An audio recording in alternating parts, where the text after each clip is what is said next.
যারা কায়িক পরিশ্রম করে তাদের নিয়ে আমাদের একটু মানে কনসার্ন অতটা না দিলেও চলে, কিন্তু এই যে সিডেন্টারি লাইফ বিহেভিয়ার যাকে আমরা বলি, বসে বসে কাজ করা, মানে শারীরিক পরিশ্রম কম কিন্তু অফিসে দীর্ঘক্ষণ থাকতে হচ্ছে। তো এর ভিতরে এই যে আমাদের এখন উদীয়মান গার্মেন্টস ফ্যাক্টরি যেগুলো আছে, পোশাক খাত, ওষুধ ফ্যাক্টরি যেগুলো আছে, তারপরেও আরো অনেক হয়তো ইন্ডাস্ট্রি আছে বিভিন্ন জায়গায় গড়ে উঠছে, সেখানেও উপযুক্ত ব্যায়াম এবং খাদ্য, যে খাদ্যটা এই ডায়াবেটিস রোগের জন্য উপকারী হবে, সেগুলার পর্যাপ্ততা বা অ্যাভেলেবিলিটি থাকা প্রয়োজন। তো এগুলো কিন্তু একটা কর্মচারী নিজের থেকে করতে পারে না। কাজে প্রতিষ্ঠান কর্তৃপক্ষ যদি সে বিষয়ে নজর দেন, তাহলে পরে কিন্তু পরোক্ষভাবে সমস্ত কর্মকর্তা কর্মচারীরাই লাভবান হবে এবং প্রকারান্তরে আমাদের দেশ এবং জাতি উপকৃত হবে। আমি উদাহরণস্বরূপ বলতে পারি, যেমন যে সমস্ত বড় প্রতিষ্ঠানে কয়েকশো লোক একসাথে চাকরি করে, সেখানে একটা ব্যায়ামাগার থাকা প্রয়োজন। সেখানে যদি একেবারে অত উন্মুক্ত পরিবেশে একটা মাঠ নাও থাকে, অন্তত সাঁতার কাটা অথবা কায়িক পরিশ্রম করা যায় এরকম কিছু খেলাধুলার ব্যবস্থা থাকতে পারে, যেগুলা হয়তো কম জায়গার ভিতরে করা সম্ভব, সেটা করা যেতে পারে। আবার চলাচলের ক্ষেত্রে দেখা যায় আমরা লিফট ব্যবহার করি, সেই লিফট ব্যবহার আমাদের একটা অভ্যাসে পরিণত হয়েছে। আমরা দুই এক তালা কিন্তু যারা সক্ষম তারা হেঁটেই যদি উঠেন, তাহলে পরে কিন্তু তাদের একটা কায়িক পরিশ্রম হয় এবং তাতে তাদের কোনো অসুবিধা হয় না।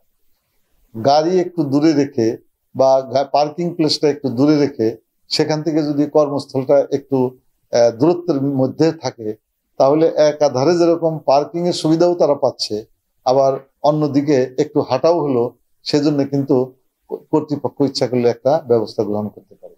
আর এ সমস্ত বিষয় মূলত নীতি নির্ধারক যারা আছে তাদের সহায়তা ছাড়া ব্যক্তি বিশেষ বা কর্মচারীরা নিজেরা এটা করতে পারবে না। তো দরিদ্র শ্রেণীর লোক যারা, তাদেরও এখন ডায়াবেটিস হয়, তাদের ডায়াবেটিসের দিকেও লক্ষ্য রাখতে হবে। তবে সাধারণত 20 বা 30 বছরের আগে যাদের ডায়াবেটিস হয় তাদের কিন্তু নিউট্রিশন মেনটেন করা দরকার, সুষম খাদ্য। শুধুমাত্র খাদ্য নিয়ন্ত্রণ মানে কিন্তু না খাওয়া নয়, শরীরের গঠন এবং স্বাস্থ্য সুরক্ষা, রোগ প্রতিরোধ, এই তিনটাকে সামনে রেখে আমাদের খাদ্য ব্যবস্থা গড়ে তুলতে হয়। তো এখানে কর্তৃপক্ষ যেটা করতে পারে সেটা হলো যে অনেকেই আছে, বেশিরভাগ সময়ই তারা খেয়ে থাকেন অফিস ক্ষেত্র, কর্মক্ষেত্র বা তার আশেপাশে। তো কর্মক্ষেত্রে যদি সুষম খাদ্যের একটা ব্যবস্থা থাকে, তাহলে পরে আমার মনে হয় যে অনেক রোগ, ডায়াবেটিস সহ আরো অনেক রোগ কম হবে। তো সেদিকে আমাদের দৃষ্টি দেওয়ার সময় এসছে।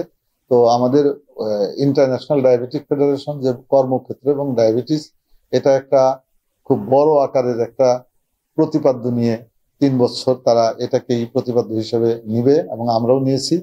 তো আমরা মনে করি যে যাদের ডায়াবেটিস হয়েছে তাদেরও যাতে ডায়াবেটিস নিয়ন্ত্রণের জন্য সহায়ক পরিবেশ তৈরি হয়, সেটা লক্ষ্য রাখতে হবে। আর একটা বড় জনগোষ্ঠী, সেটা হলো স্কুল এবং কলেজে পড়ুয়া ছাত্রছাত্রী যারা আছে, তাদের মধ্যে ইদানিং ডায়াবেটিসের ব্যাপকতা দেখা দিচ্ছে, এবং অনেকেই ডায়াবেটিস সহই তারা স্কুল কলেজে ক্লাস করে থাকে। এই ক্ষেত্রে আমরা মনে করি যে যারা ইনসুলিন ব্যবহার করে অথবা ওষুধ নিতে হয় ডায়াবেটিসের জন্য, তাদের কিন্তু রক্তর ব্লাড গ্লুকোজ কমে যাওয়া, যাকে বলি আমরা হাইপোগ্লাইসেমিয়া, এই হাইপোগ্লাইসেমিয়া হওয়ার অনেক সম্ভাবনা থাকে। সেটাও যাতে খুব দ্রুত আমলে আনা যায় এবং চিকিৎসা করা যায়, সেজন্য স্কুল কলেজ এবং শিক্ষা প্রতিষ্ঠানগুলোতে ডায়াবেটিসের ন্যূনতম অন্তত ইমার্জেন্সি বিষয়টাকে যাতে চিকিৎসা করা যায়, সেই ব্যবস্থাটা সেখানে রাখা যেতে পারে। আমি মনে করি যে কর্তৃপক্ষ এ ব্যাপারে দৃষ্টি দিবেন এবং ভবিষ্যতে আমরা ডায়াবেটিস চিকিৎসা এবং প্রতিরোধের জন্য খুব কার্যকর ভূমিকা এই কর্মক্ষেত্র থেকেই শুরু করব।